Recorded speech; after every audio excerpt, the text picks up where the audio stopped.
this is the NXT review, and I think the show was fine actually. I think it was not better than last week's show, which I didn't review, but I think it was good. I think NXT for the past few weeks has been consistently good. Like the things that happened on this show, I think the best match of the show was Javon Evans versus Trick Williams. I think that you cannot beat that. You had, Mike Santana being a distraction there, costing Trick the match in the end because he was in the crowd. They had like a little bit of an extra light shining on him, so that kind of distracted Trick for Javon to win. And I think this is the start of Javon's story of finally becoming NXT champion. Not right now. Now I don't think he will win at Heatwave. This is not the time for the young OG. I think he will lose here and then they will build a narrative going forward in the months until Stand and Deliver season where eventually Javon Evans will beat Oba Femi and then Oba will probably go to the main roster. Though this is a very big ask from Javon because you could have had him becoming NXT North American champion also because Ethan Page is the champion. They have history there, but they're straight away going for the NXT championship. They think, I mean, they have a star in their hands. They just need to make him a champion, have him go through like different characters, like you look at Ethan Page, like he has been every kind of character in NXT. He has been a coward heel. He has been a serious heel during his feud with Javon Evans. He has been a loser heel. Now he is the typical foreign heel also. So you have people donning different characters. Like look at Trick Williams. Trick Williams has been a coward heel. He has been an underdog face. He has kind of been the dominant face when he became the NXT champion the second time. Now he is Hollywood Trick, a kind of like sleazeball heel also. So you have people going through different characters. Like in a way, Oba has been like a strongman heel, a strongman face, and a strongman tweener. So I think making Javon champion and then having him go through all these different characters, I think then you can finally then, first evolve him as a wrestler, as a character, and then also then find which character is the best for him to succeed at a main roster level.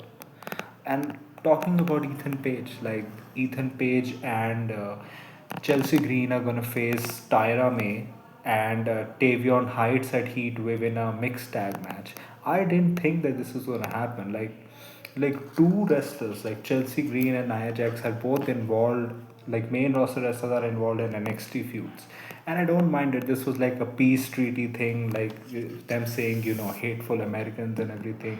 In the end, Tavion was much better on the mic here than he has been in the previous weeks, and then Ava announced the match. And I think what's probably gonna happen is I won't be surprised if Tyra May pins Chelsea Green. Like she's a Olympic gold medalist. Like they are clearly putting a lot of stock in her, and her pinning Chelsea Green, the first ever United States Women's Champion, I think will be very big for her career. Though I do want to see where Ethan Page and Tavion Heights goes because I thought that they will have a singles match at Heatwave and probably Tavion Heights will win and Ethan Page will go on to the main roster maybe for Seth Rollins' faction, but that doesn't look like it. So I do want to see what happens with that because the thing is Ethan Page, you can keep this gimmick going on for a while, but then who do you have then earmarked as the guy to take down Ethan Page? Like it does not look like it's Ricky Saints. Jasper Troy, I think, will probably be the one who will take down Javon Evans in the future. So apart from Tavion Heights, maybe Miles Bone. I think other than him, only Miles Bone I can see the one that will probably take down Ethan Page. Let's see what happens. Talking about Miles Bone, like his former leader, Charlie Dempsey, was trying to recruit Kendall Gray into the no contact actually. I think we'll probably see over the next few weeks, like him trying to recruit different people. You also had probably the lowest point of the night. Like it was the Elegance team, like Ash by Elegance, Dana Brooke and her people versus Fatal Influence with Marsha Slamovich as the referee. Ash by Elegance almost got the win on Jasmine Nix, but then Marsha Slamovich was distracted, so JC Jane tagged herself in. Marsha and Ash had an argument, which resulted in JC Jane hitting the discus clothesline and then winning. This was a heel versus heel match, so the crowd didn't really know who to cheer.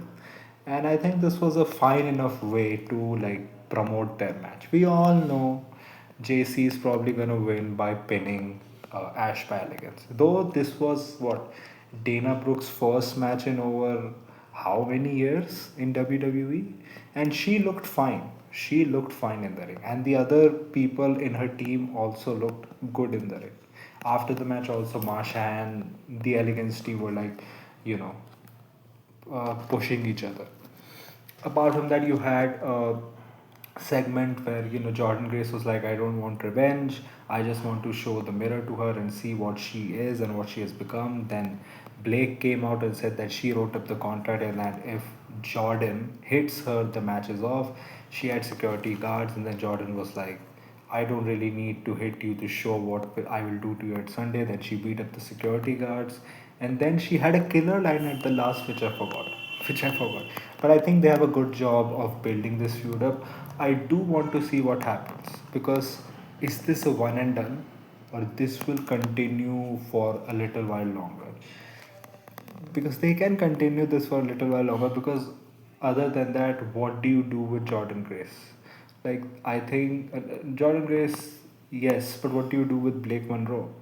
Like, I think the only like openings for Blake Monroe is then probably going for the North American Women's Championship with Sol Ruka and Zarya. But I do think they're gonna probably have a storyline where Zarya is gonna betray Sol, and then she will probably become the NXT North American Women's Champion. So you don't really have that many openings for Blake Monroe, except that maybe you send her straight for the NXT Women's Champion. But then, do you want to face a heel versus heel feud?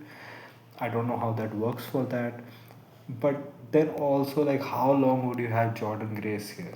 Though I can see this, that Jordan Grace wins the first match by maybe a roll up or something. Second match, Jordan wins on an episode of NXT, and then maybe at a PLE in the future, uh, Blake Monroe wins, because that's what they have done with Ricky Saints and Jasper Troy. It was a fine match, which in the end Ricky Saints won. Like the first match, Jasper Troy won. Second match, Ricky Saints, and whenever they will have the third match, I can see Jasper Troy winning that.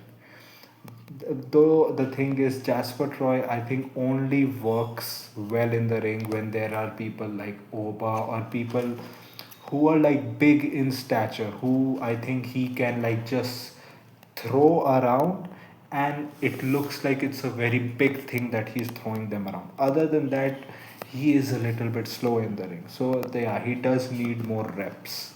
He does need more reps. But other than that, glad Ricky Saints got a win. I just don't know what do you do with Ricky Saints in NXT. Like, he's gonna lose this feud. Like, what do you do with him? I mean, they can find things to do with him, but I do think that the luster that Ricky Saints had when he came to NXT has kind of dissipated away. I think they need to do something, because he's not getting any younger and he has a lot of talent, which I know that he will succeed at any level in the WWE. So I think the main roster has to be like in the near future for him. You had Briggs versus Inamura as well, which I think was a fine match. I think in the end, though, Briggs nearly missed all of the moonsault, though glad he got the legs in the end. And that's it, like he was bleeding and Josh Briggs won. So I think probably this is Inamura's farewell, because then what do you do? You also had a killer segment where, Lexus King said to Miles Bone, I'm sorry that you're deaf and blind. He said, I am not blind. Now you are. He maced him in the face. I'm just like, with this, like, what do you do with Inamura more? Like, he was on an exertion here. He's not an NXT talent. So, like, he has to go back now, like, sometime. I like him in NXT. It's just that what do you do with him? Like he had his like shot at the NXT Championship. He has been in a tag team also with him. Now finally Briggs won, which is the person that they have been pushing forward. Like I can clearly see Briggs being the next challenger to Oba after Oba beats Javon Evans. Like that is probably the next direction for Oba Femi after Javon Evans. And also, I think probably this will be like one of the first times that Oba will probably main event NXT pay per view as NXT champion, because he has mostly not main evented. I think it's been the women. So I can see probably Oba main eventing as the NXT champion against Javon Evans. So I think it was a fine enough NXT episode. I think I expected a lot more, but it was fine. No Soul Ruka on the show was very like baffling to me. Like, what are they doing with that? But other than that, fine show. I think the 3 out of 5 show. What did you think about the show? Tell me in the comment section if you like this type of content. If you like this review, uh, like, share, and subscribe. If you don't, then share it with those who do. My social media accounts, which are my Twitter/X account and my Instagram account, links are in the description, so go follow me on that. My UPI ID link, which is sharpboy@okicici, is also in the description, so go donate any amount of money which can help me make YouTube a permanent career option. So that was it for me for today. So thank you, goodbye, alvida.